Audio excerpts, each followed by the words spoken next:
Sweet feeling of love episode 4। रात गहरी थी। कैंपस के पेड़ों के बीच हवा धीरे धीरे बह रही थी।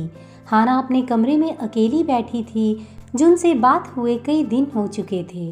वह अब आर्ट क्लब में भी नहीं आता था। यूना भी कहीं गायब थी। हाना के मन में बस एक ही सवाल था, कहीं मैंने कुछ गलत तो नहीं किया। एक दिन हाना लाइब्रेरी में बैठी थी। उसे वहाँ जुन की छोड़ी हुई एक पुरानी नोटबुक मिली। उसके नाम के पहले अक्षर JP पीछे लिखे थे। जिज्ञासा और डर दोनों के बीच उसने नोटबुक खोली। अंदर जुन की लिखी डायरी थी। उसके विचार, स्केच और अधूरे शब्दों से भरी हुई। पहले पन्ने पर लिखा था, जब किसी अपने को बचाने की कोशिश करो तो कभी कभी खुद को खोना पड़ता है। हाना ने पन्ने पलटे। एक जगह जुन ने लिखा था, 3 साल पहले मेरा एक्सीडेंट हुआ था। उसी दिन यूना की बहन की जान चली गई। मैं उस गाड़ी में था। मैं जिंदा बच गया, पर वो नहीं। तब से मैं यूना से नज़रें नहीं मिला पाता। वह मुझे माफ़ कर चुकी है, लेकिन मैं खुद को कभी माफ़ नहीं कर पाया। हाना के हाथ कांप उठे। सब कुछ अब समझ में आ रहा था। जुन क्यों उदास रहता था, क्यों उसकी मुस्कान अधूरी थी और क्यों यूना की आंखों में हमेशा एक अजीब सा सन्नाटा था।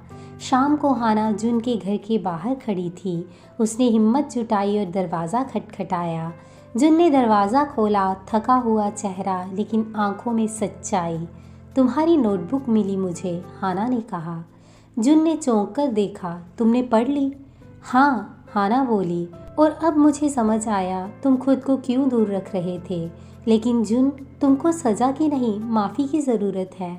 जुन की आंखों से आंसू बह निकले। वह धीरे से बोला, मैंने सोचा था अगर किसी ने मेरा सच जाना तो वह मुझसे नफ़रत करेगा। हाना ने कदम बढ़ाकर उसका हाथ थाम लिया। मैं तुमसे नफ़रत नहीं कर सकती। तुम टूटी हुई धुन हो और मैं वो सन्नाटा जो उसे पूरा करना चाहता है।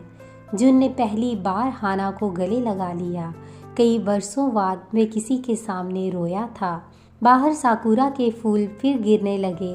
रात की हवा में वे दोनों बस खामोश खड़े थे। दो अधूरी आत्माएं जो आखिर एक दूसरे में सुकून ढूंढ रही थी। पर कहानी अभी पूरी नहीं हुई थी, क्योंकि अगले दिन कुछ ऐसा हुआ जिसने सब कुछ बदल दिया। कहानी में आगे क्या होगा जानेंगे नेक्स्ट एपिसोड में। तब तक बने रहें हमारे साथ। Bye bye.